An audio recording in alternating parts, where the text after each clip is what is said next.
Hello. Hello and welcome to Our Time. Great to have your company once again, and we have some fabulous people to meet today. Yes, we do. Peter's on the program too. He can be fabulous at times, yes. He can.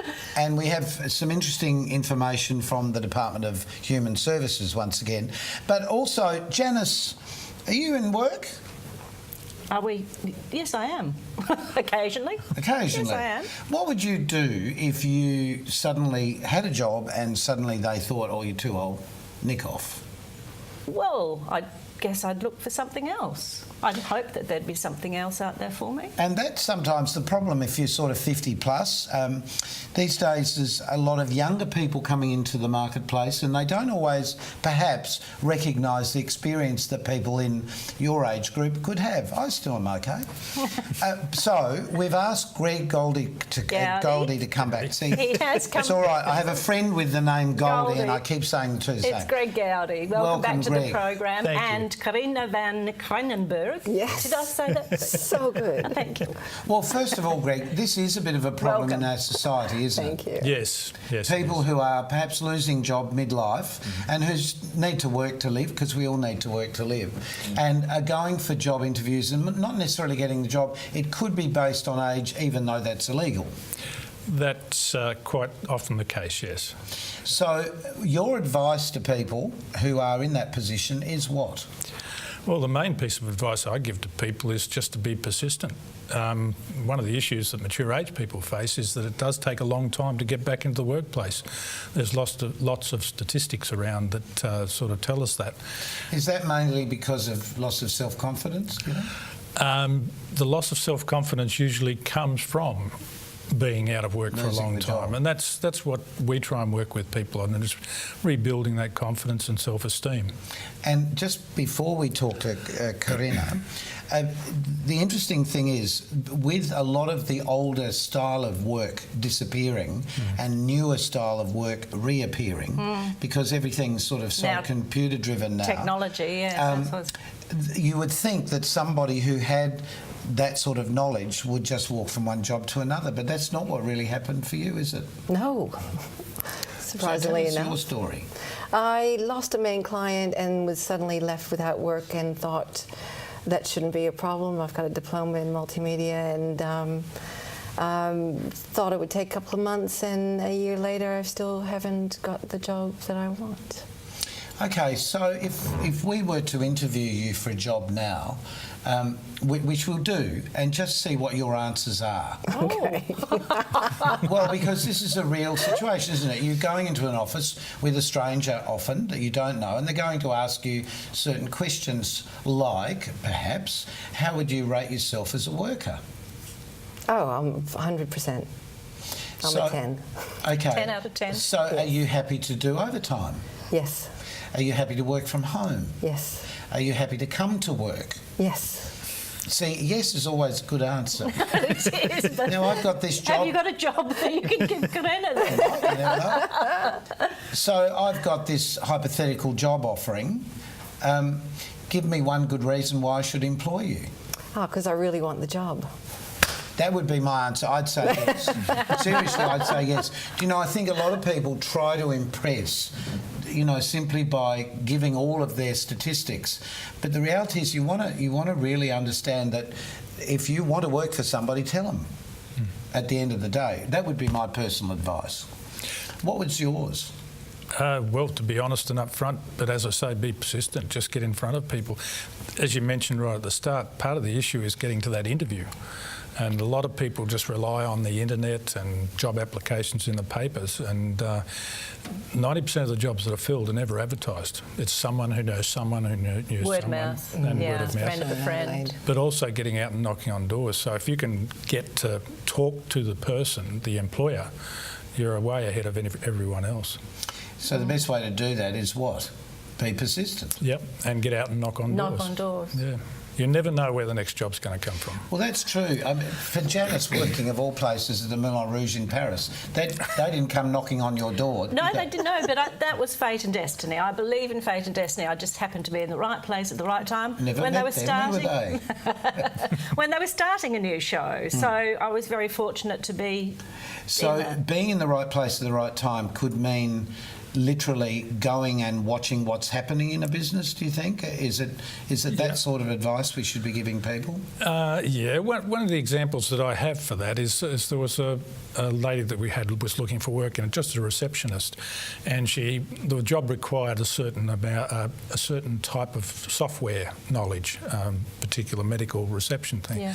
She found out where it was. She went online, found it, and then she found out the place that developed it was here in South Australia. So she went and knocked on the door of that place, excuse me, and just wanted to get more information about their software, and sat down with the boss and talked to him about the software. At the end of the discussion, he offered her a job there. Now, when she walked in, there was no job.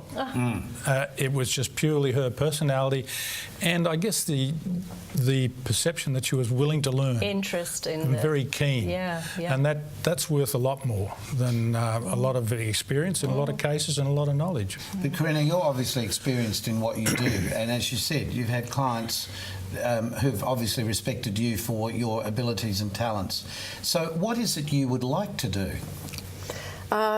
Design and develop websites. Okay. Are there too many people in the workforce doing that, do you think? I think there are quite a few, yes. I guess my problem, what I've come across, is people want coders, and I'm not one of those. I'm a designer. Yes, I understand what you're saying. Yes, so there's the basic code that goes underneath everything, Yes. and you give the visual overlay to that to make it all.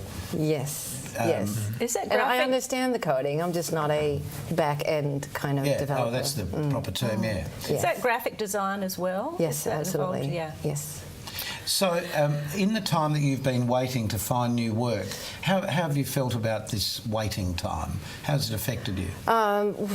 It's quite depressing, really. I decided to let things go after a while, and then just accept the way things are. And then I took a break, and then I decided to go out and volunteer, and started looking around, and came across Dome, and they accepted me as a volunteer, and that basically got me back up and running, so to speak. People there are just wonderful and very supportive, and gave me the confidence basically to get back out there and start looking around. Are you prepared to diversify within your design? Absolutely. How far do you want to stretch yourself, though? Oh, I've gone so far as to actually start studying for a diploma in business administration. I was thinking more like it's not all about what's on the screen. It can be designing the rest of an advertising campaign, something that you know a lot about. Yeah, well, I don't, but that's the business Well, my you husband should. said I should do. But it is, no, I know what you're saying. Yeah, I mean, there's so many diverse things that need that visual impact for a designer to... Yeah, I'm play around with traditional media as well. Okay, so this yeah, I'm is print open to media you're talking anything. about? Print media, posters, handbills, all of those sorts of things? Yes, I can do all So, that. I mean, here's an interesting challenge for anybody watching here in our state, in South Australia. But would you move interstate? Yes, I would. But let's just go back on your history too, because you have an accent. I do indeed. What a surprise. But you've been here for so long. Yes, yes. So I learned how to speak English when I was 7, and apparently the accent tends to stick. Yes, it's what goes But in it's a first. beautiful accent. Yes, it is a it is. lovely accent. It's Because true. you're So originally... Dutch, yeah. So I lost my Dutch accent and gained an American one, and but it's not that American, because when I go over there, they think I'm an Aussie. Is that right? Funny about that. Absolutely, yes, yeah. So yeah, I've been here for 30 years. And you're here because of family too, because your family's Yes. here. Yes. So in real terms, you don't My want to daughter have to is. pick up and move to another state. And one would assume there's a whole lot of things happening here that you could be involved with. It's just that ability to connect with people who are looking for that employee. So Exactly. obviously too, Corinna, you would advise other people out there that are in your situation to be in touch with with Greg at Dome. Absolutely, absolutely. They have a very dedicated team. Yeah. And will go out of their way for you. Just explain Very again, helpful. Greg, what Dome is. Dome is an organisation that helps people over the age of 40 find work that are unemployed. We're also a volunteer organisation, and that's where Corinna has been a fantastic help to us, because we don't have a lot of funding, so we can't afford graphic designers and things like that. And she's done a great job on some of our leaflets for our training, because we're also a training organisation as well. So, but our core business is helping people get back into the workforce. And building self-confidence back to feel comfortable about going for it, whatever it is. Absolutely. I certainly can speak from my own experience employing people over the years as I've been in business, that I look for the people who come to me and basically volunteer to say, then you can find out whether they're the right sort of people. In fact, a couple of the kids on our show are working for us at the moment simply because they said, oh, we'd like to do that. And Have a go. there was no job application. There wasn't actually a job. We created one and we needed them. Yeah. And they've done a great job. It's Bo and Jazz who actually put this show together for Yes, us. they do. So, you know, it can happen wherever you are. Yep. It's just talking to the right people. Yeah. Thank you very much for coming in. We wish you the very best of Oh, luck. thank I you. hope you find something. Thank you. It's been a pleasure. Thank you. Lovely Thanks, lady. Greg. Take a chance. Yes. She could really improve your business. You never know. Now, we'll be back just in a minute with Matthew Bobner and our friend Pete Peter. with some interesting information from the Department of Human Services. See you Stay then. with us.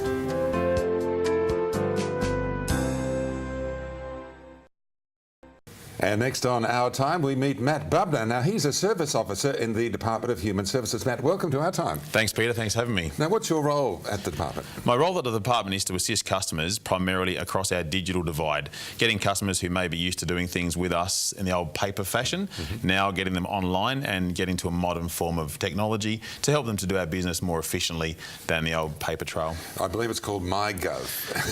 MyGov is the culmination of a couple of years' work to get everything online to one point, rather than having several different websites and several different passwords and different access logins. You got one password, one access, and one site to do your business.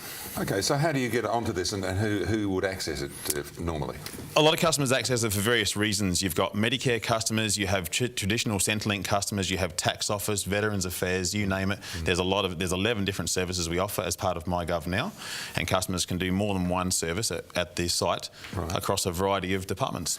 So is it well used? I mean, is there any way of monitoring how popular it is? Well, over 8 million accounts have been created in the last 2.5 years since May 13 when it was first introduced, and thousands every day. We create, I'd say, 20 to 30 at our office on a daily basis. That's just one site. So what sort of feedback do you get? I mean, obviously, people say, oh, you're happy with the phone or the thing or whatever that goes on? Yeah. Feedback varies. I mean, great feedback from customers who are across it and they get help to do it. If you try to go it alone, it can get a bit daunting. So we've got some sites that customers can come into, especially to set it up and get across the initial divide. And once they're across that, it's pretty smooth sailing. So there's also a tax and superannuation element to this as well. Just to touch on that, how does that work? Well, for so many years it's been difficult to find out either the balance of your tax, do your tax returns via the old paper forms, but now tax office is one of the MyGov departments, and you can see your superannuation balances on an annual basis when your superannuation fund advises the tax office. It doesn't matter which company you're with, you can... No, that's exactly right. That's exactly right. So the superannuation funds sit there, the balance sits there, and from that point you can even roll them over, if allowed, into more compact super fund affairs. Okay. So people who aren't that computer savvy, obviously, they can still go in and speak to a customer service officer? Oh yeah, all Department of Human Services sites, and including the MyGov sites that are located in capital cities, they have staff on hand to help customers to primarily do the online services. I was just going to say, what are they and where are they located for people who may want to... Well, they're located in capital cities so far is Brisbane, Sydney, Adelaide and Perth, with a regional site up in Albury, and Albury's a little bit different, offering total face-to-face services as well, but the other sites are a digital online service centre. So the whole thing is, here's some of your website here with the bits and pieces on it now. That's right. And you've got Albury and... obviously a big rural centre for people. Yeah, who large rural centre right between Sydney and Melbourne there. It's a great place, yeah. It's a massive centre, yeah. So it's not all that complicated. I mean, it's like follow the bouncing ball. I guess if you're not computer savvy, you can follow this quite easily. It is not complicated. The initial setup can be a bit tricky to get around. You need an email address to start with to have a MyGov account. So if you don't have an email address, you'll need to get one to start it. It needs to be a unique email address, so two people can't share an email address and have two separate MyGov accounts. But pop in and see us at one of our centres and we'll certainly help you out with that. What about privacy? A lot of people are concerned about security these days, don't want to give up their personal information, and obviously you need to do that to get your services. How's that work? Is that secure? The government's worked pretty hard on getting the privacy levels up there with the encryption that they use on an online service centre, and it's the most encrypted it can be. And it's an awesome system. So people can access this at home or in the office. How often would they actually come into the office? Is that more frequent than the other way? It all depends on the person. Some people come in for constant help because they need some constant supervision or constant help. Some people we see once and they will not come back and see us again because they've got the hang of it. So we're there to offer one person service once or multiple people, multiple services. So what do people mostly get hold of you for? Is it something? Is there one particular area that people are more concerned with? As we deal with Medicare, we operate with 99.99% of the Australian public. Nearly everyone has a Medicare card. Sure. So if you want to put a claim in, change your address, update your bank destinations, etc., then you'll deal with Medicare. And nearly everyone who has a MyGov account has Medicare connected as a primary source. Then you might have the tax office, then you might have Centrelink, then you might have My Aged Care, the National Disability Insurance Scheme, and several other services we offer. So it's all very good, and I say it's much more efficient than the old days when you had a mountain of paperwork, presumably, the paper form. Well, people used to send in pieces of paper all the time when they were making even the smallest updates. Now most of these are able to be done 24 hours a day. A customer can make updates 10 p.m, 11 p.m. if they want to. Just log into their account. 24-hour a day website. You're not there 24 hours a day? Oh, I'm personally not there 24 hours a day. And no, but we offer plenty of help to people to get them on the online service so they can be online if they want to, 24 hours a day. So how long did it take to set up this thing? I mean, it's obviously quite a mammoth undertaking. Did they have to have, I don't know, how many, what was involved? Well, it took quite some time to set it up because we were talking more than one department here. We're talking about Veterans Affairs, Tax Office to Human Services. So getting the logistics of it was a big task, of course, but it's a lot easier to maintain one website really, really well than the 7 or 8 websites we were operating before. So it's one awesomely performing website. So has there been any critique? Obviously it seems to be working well. Any feedback, the negative feedback on it? The negative feedback is normally associated with when the website is not operating, as any website has that capacity to not operate sometimes. We take it down for maintenance, as do banks and everybody else. But that's about the only time. When it's used, when it's working and it's up properly, their feedback is tremendous. So I guess people of any age can use this thing. I mean, obviously 8 to 80, I guess. I don't know. Well, once you're over 14, you drop off your parents' online services. So when you're on the Medicare side of things, then you create your own account from that point onwards, because the privacy for 14-year-olds starts then when they turn 14, so they can have their own account pretty much from 14 onwards. So this model that we use here, is that used elsewhere? Are we leading the world in this sort of technology with information stuff? Or not aware of leading the world in any technology. Yes, we are. Well, yes. Well, I'll say we are. That's going out there a bit, but our technology it covers our services right across from one side to the other. A model to copy from somewhere else that does similar things. No, no idea whether they have a model that we copied from. So, how often would people actually log on if they're at home? Some people would log on every couple of weeks to do their fortnightly reporting. Some would log on every so often to update their account details. I was going to say, you've still got to make contact every now and again on a regular basis. Certain customers do. Certain customers do. That's exactly right. They have to use the service more often than others. Others would use it 3 or 4 times a year to change their bank balances. Other customers would use it once a fortnight or more often. So the website itself, give us some details on that, the actual login type setup. Yeah, so pretty much just go to my.gov.au and log in, create an account. It's fairly self-explanatory. It's a big green button, create a MyGov account, and then that's it. Go through there. And once you've created the account, you'll have a username, you'll have a password. It's easy to recover. Should you have lost your username or forgotten your password, you can reset both of those things. And it's a simple process. That sounds pretty good, and of course it doesn't cost you anything. No, that's right. To use. No, MyGov itself is like just the hallway of a house. It's a basic structure, and then from that you add rooms on. So you add Centrelink room, Medicare room, tax office room, and just do your business with those sites. And you can update more than one of those services at the same time. I was going to say, these shop fronts that you have, if you want to physically go in and speak to someone, can you still do that? You can go and speak to customer service advisors there as well. Yeah. Certain functions are doable face-to-face. Sure. Most functions are now done online. Okay. Well, Matt, That's fascinating. And so this is it's an ongoing process to improve the whole service as well, and I guess? Well, that's right. When we started that back in May 2013, there were 4 services you could link. Now there's 11. So it stands to reason there's going to be more services linked over time, and organisations are expressing interest all the time. That sounds fantastic, and thank you for coming and letting us know all about it. Thanks, Peter. Matt Bubner from the Department of Human Services.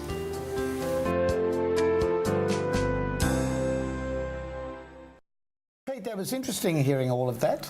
Yeah, and it's amazing that they can have so many things in the one. It's just sort of one-stop shop, basically. Yes. It's quite Well, fascinating. although I'm obviously not old enough, but I did apply for a seniors You're a card, very funny man, Malcolm. and I realised I went through all of that. So And if you it's- need to do all of that, that's what the website's It's for. right there. No, it's very informative. They know what they're doing. Good. And very importantly, as we've often said to people on the program, don't be afraid of the computer technology, but ask for help. If you're not sure how to use these websites, as the shop front is there for people to Well, go as to. Matt told us, people can go in and they can get a little thing sorted out, and then they can actually get enough confidence to do it at home. To do Yeah, it themselves, yeah. because it's not that hard.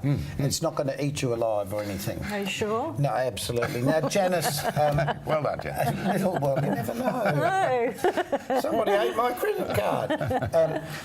A couple of weeks ago, we had on the show a very special show, which Yes. came from Star Theatres, from Cabaret Under the Star, and we had a lot of wonderful reactions to that. Did you see that, Pete? I saw a little bit of it. Yes, it was very, very good. Of course it was. Because we We were there.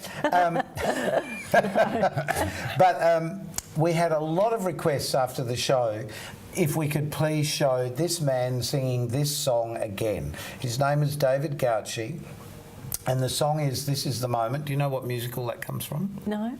Don't you? Do you know, Pete? I've heard the song and I'm racking my brains Yeah, trying to I think can- now. I've got It's I can singing hear in it. my I head. hear I it. don't know.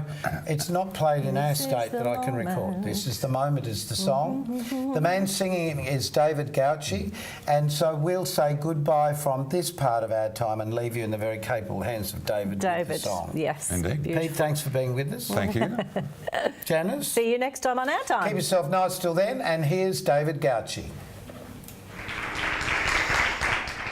This is the moment, this is the day when I send all my doubts and demons on their way. Every endeavor I have made ever is coming into play, is here and now today. This is the moment, this is the time when the momentum and the moment are in rhyme. Give me this moment, this precious chance. I'll gather up my past and make some sense at last. This is the moment when all I've done, all of the scheming, screaming and scheming become one. This is the day. See it sparkle and shine when all I've lived for becomes mine. For all these years I faced the world alone, and now the time has come to prove to them I made it on my own. This is the moment, my final test. Destiny beckoned, I'll never reckon second best. I won't look down, I must not fall. This is the moment, the sweetest moment of them all. This is the moment. Damn all the odds. This day or never, I'll sit forever with the gods. When I look back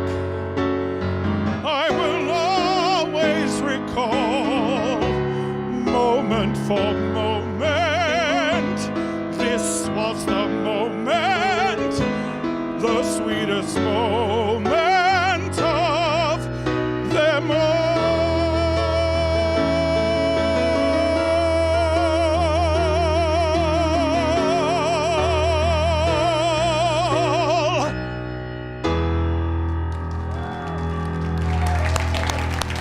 Thank you.